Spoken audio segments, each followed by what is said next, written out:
Well, this is new. Let's start the Not So Live feed.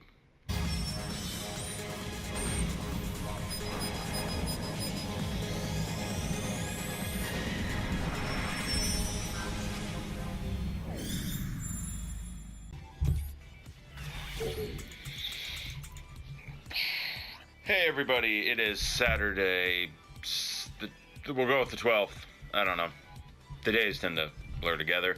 But either way, thank you for tuning in to this episode of the Not So Live feed. I am, of course, your host, Dan, at least on paper. We're going to start it simple because this is, I hope you brought quarters. This is going to be a doozy. We got a lot of things to cover. I wanted to do an episode sooner, but just things kept coming up. And news stories kept coming up, and I didn't know what to include where, but so we're going to start it all with, the one true Sith Lord to bring us inspiration. TV and movie news out the ass. Gaming news out the ass. We don't have time for really anything else. There is going to be one review. We got one review, so hang on for that, but we're going to start with movie and TV news because that's what I have queued up. Without further ado, where to begin? Well, you know what? We're going to make a little sandwich here. We're going to make a shark sandwich. We're going to start with one piece of Deep Blue Sea 2 news. The trailer for Deep Blue Sea 2 has been released. And for being a straight-to-DVD, sci-fi owned kind of original property, not original. It's, you know what I mean by that. But, it looks okay. They're like controlling them with the little clickers, but we know how that's gonna go. Like it's not gonna go well. The sharks are gonna kill people. Pretty sure it was rated R, so here's hoping. Coming out later this year, straight to DVD, Blu-ray, and I'm sure it's gonna come out on Sci-Fi. They'll show it on like a Saturday night because that's what they do. In the trailer, the CG didn't look terrible, so fingers crossed. Speaking of trailers, we got our first teaser trailer for the Venom movie, and it's hard to see, but boom, over there, October. It is going to be this year, Tom Hardy playing Venom. Now, one of my friends brought it to my attention. If you didn't know, like if they took out the ending shot, like with the Venom logo and all that, and you didn't know this was a Venom movie, it could kind of be mistaken for almost any generic action movie. But that aside, it is just a teaser. I'm hoping. It looks so far, so it's Venom. No teaser of Carnage or anything, but we did get to see the symbiote. So, yeah, October. Can't wait for that. In other trailer news, we also got our next trailer for Deadpool 2. And as you can see, kind of here, it's hard to see, May 18th, it'll be coming out this year. Trailer shows off a lot of Josh Brolin's Cable. But still with the Ryan Reynolds Deadpool humor that we've kind of come to acknowledge. Third wall breaking, what with the arm not even being edited, like it was green screened, it was still had like a big sleeve on it, so he's like, we gotta throw this in and doodles. Deadpool 2 looks awesome, here's hoping. Yeah, but then there's always the question of now that Disney owns Fox or Sony or whoever they own everybody. That's what that mouse does. It'll be interesting to see what happens after this, but I still can't wait for this to come out. Yes. In television news, more importantly, Rick and Morty news, I tried to get this bigger, but I was having a lot of issues. It kept cutting it small, so I apologize in advance for that. But what you see there is Rick and Morty, and really hard to see here, but I'll tell you, Season 4, 2018. Now, I talked about on a few episodes ago that we might not see a new season until 2019. This was a teaser that didn't really show off much. It was Rick and Morty in line at like a drive-thru to get ice cream, and they were talking a lot about ice cream. But it was like a weird simulation. It was inside of like a Morty robot's head. And then apparently it is now canon, according to Morty, saying it multiple times. Morty is now vegan, so he's going to be vegan or vegetarian, one of those two. They're the same. But, so it was more or less just a little gag teaser thing. But, they're saying, according to this, if we want to take it for what it's worth, before this year's up, and it is only February, we will see some new Rick and Morty. So they did that April Fool's joke last year, so here's hoping that we get something sooner than later. And of course, we need more Mr. Poopy Butthole. Real quick side note, since I see him in the background, on the Rick and Morty front, both of my Pickle Ricks have arrived. We have Pickle Rick with the screw nails that he used to kill all the rats, and we got Pickle Rick with the custom laser cannon that he made from Office Supplies when he was fighting Danny Trejo's character, who I can't think of the name of at the moment. So definitely pick yours up. I got myself one of each because Rick and Morty, and more importantly, Pickle Rick. So yeah. Switching back to some movie news. I said we had a lot.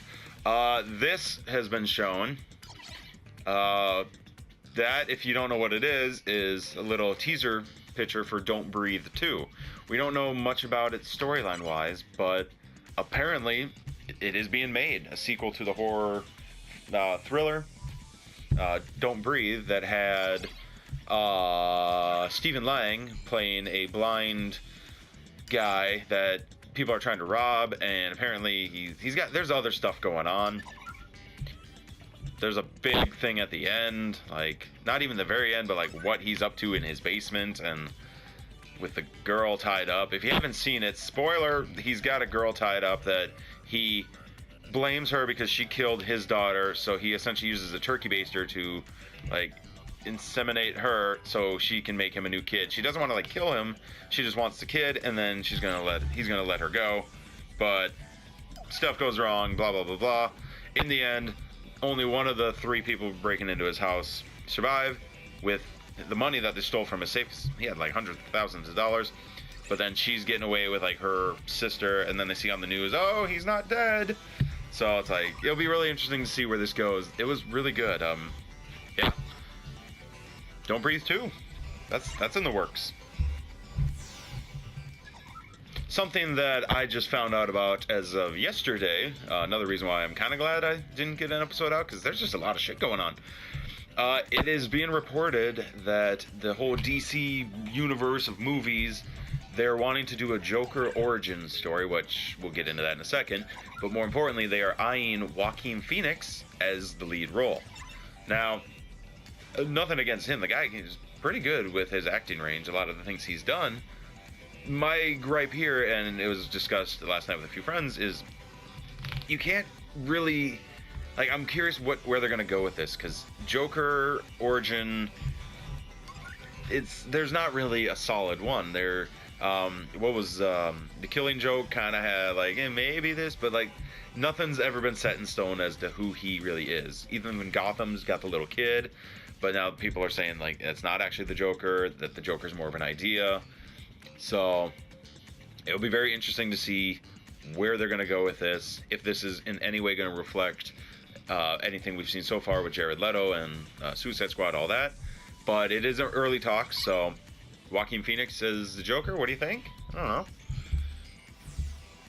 And speaking of other casting choices, reported here by COS, Tom Hanks is apparently being eyed for a biopic movie about Mr. Rogers.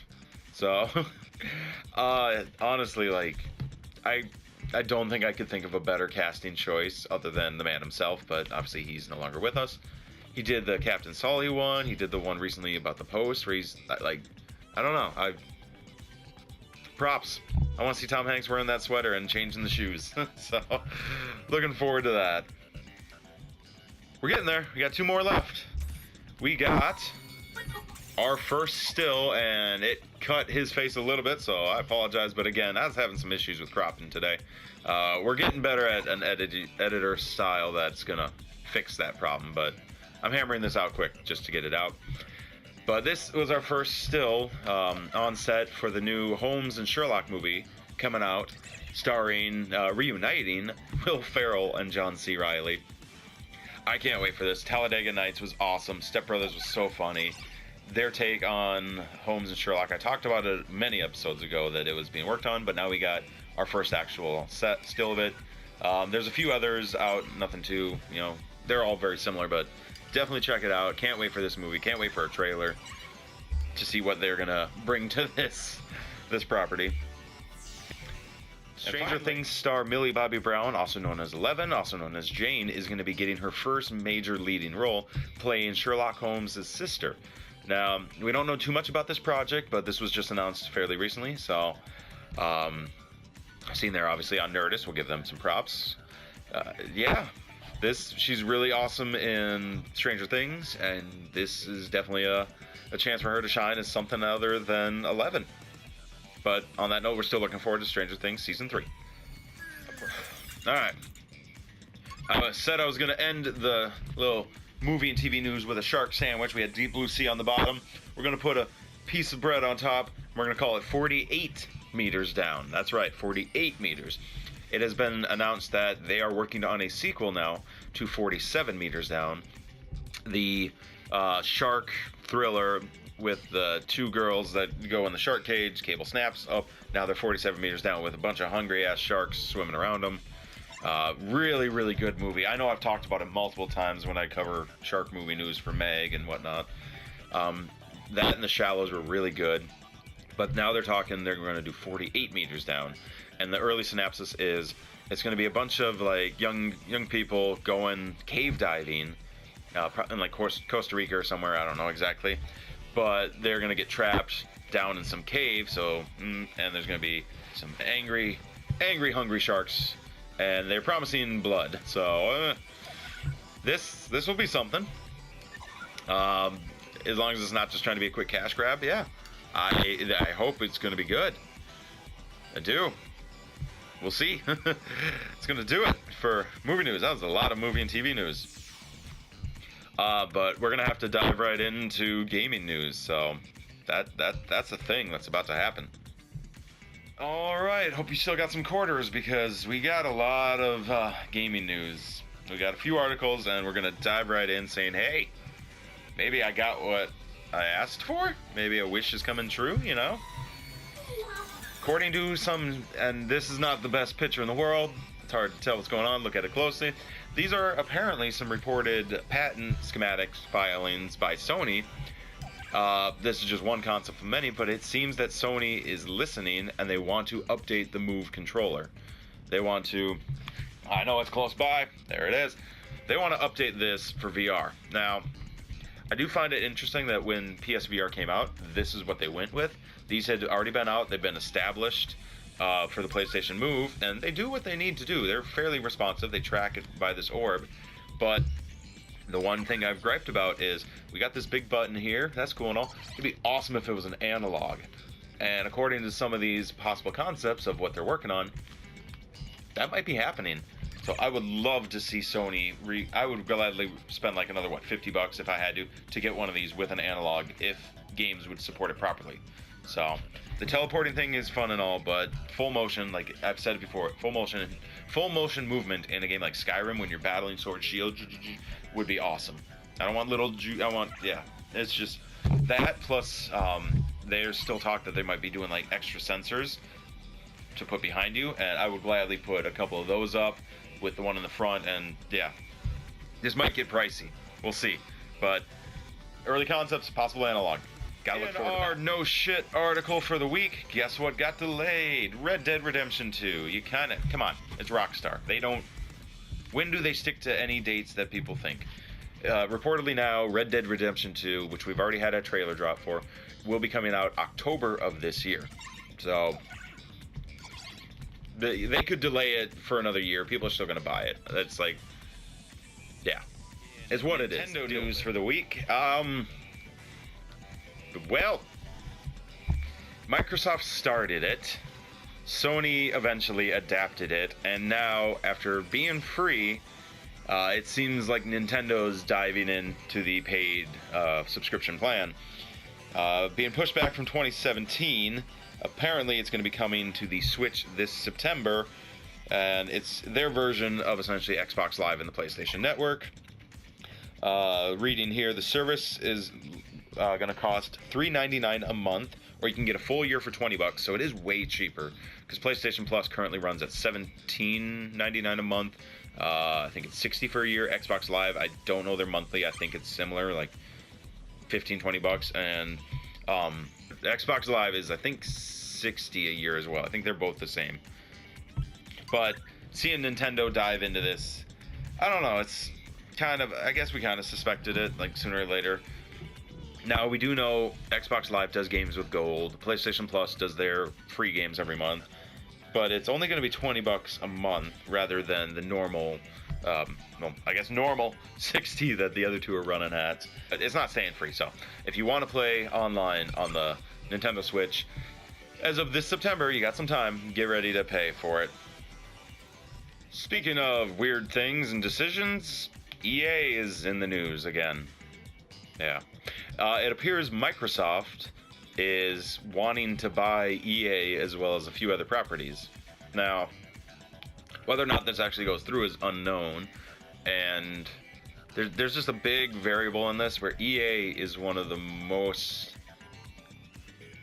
They're pretty much them and Activision are the most notorious, like, third-party developers. They make games for pretty much every console.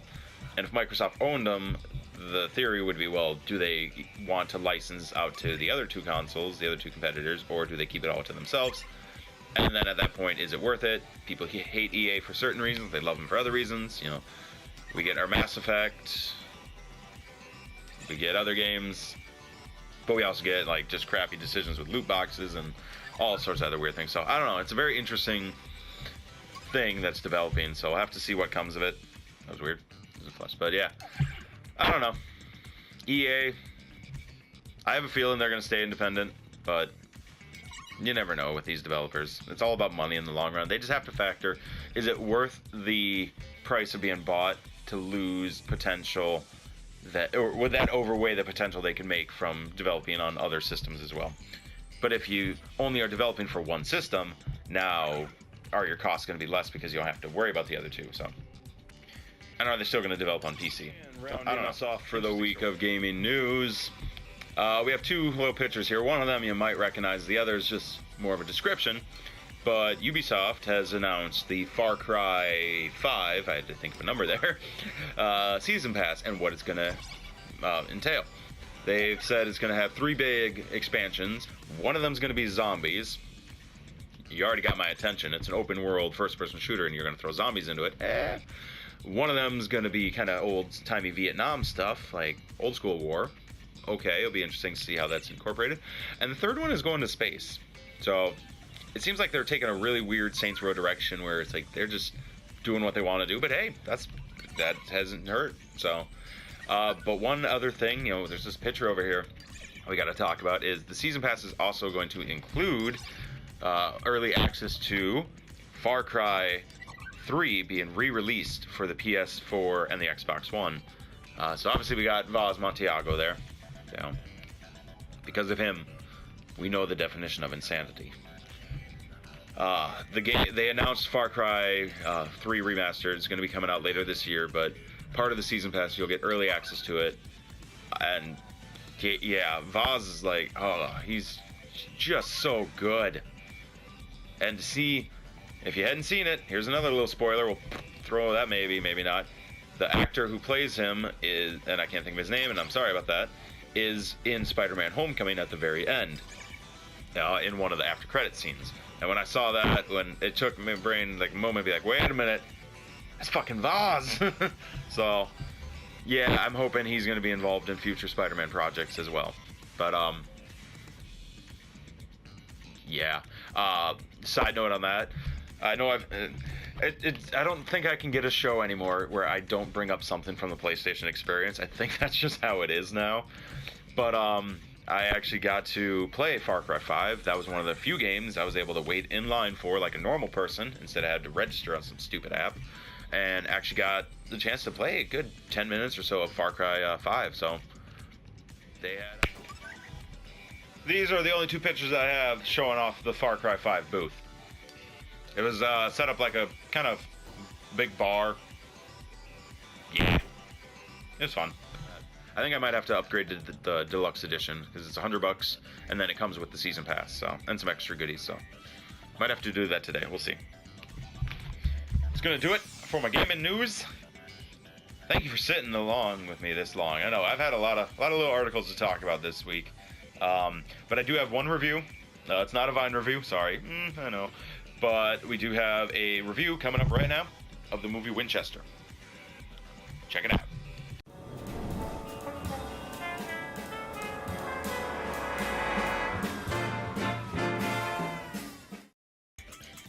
Thanks for sticking with me. We have a review of the Winchester. We're going to start just by saying it was good.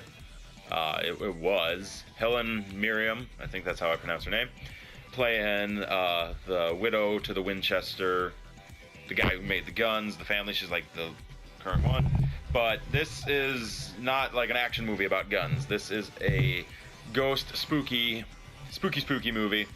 A lot of spooks. Like, there's a lot of jump scares in it. Not trying to spoil anything yet. We'll get to that later. But overall, like, it was crafted really well. The concept is, like, she's built this house. Apparently is real in California, not England like I thought. But she's constantly building and adding these rooms because in her mind it's keeping the spirits contained so she can like set them free. The spirits are people who have died at the hands of the Winchesters, the guns. So there's a lot of things going on. We have one character coming in who's been hired by other board members to the Winchester company because they think she's lost her mind. So he's a doctor, got his own issues going on, but he's supposed to evaluate her, and they kind of want him to be like, yeah, she's crazy, let's kick her out of the company. But the movie, yeah, lots of spoops, some pretty good acting in it, and some more spoops. There's only one part I didn't like, and it's just me nitpicking. Near the end, there's like one really poor CG scene with guns that, like, I get it. Again, it's hard to make guns float, and I'm trying not to spoil stuff here, so there's ghosts, stuff's gonna float, deal with it. I haven't even started spoiling it yet. But yeah, that scene was just a little contrived, just how it looked. But other than that, overall, good movie. I recommend it. So I'll give it a couple thumbs up there. Go see it, get some spoops on. That is going to do it for this jam-packed episode of the Not So Live feed. Thank you for bearing with me. Yeah, it's been a doozy. Just didn't have time to fit anything else in here this week because it's just a lot of articles and I don't want to waste too much of your time. So on that note, do all those things and more. Hit them buttons. Throw some comments down if you like. That's fine if you don't. Whatever. But more importantly, you spread me like the plague. I will see you.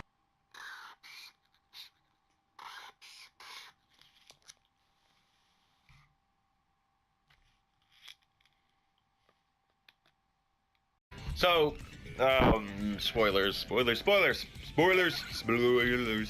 There's not really many spoilers to go with this that I would really give a lot away. It is a ghost movie.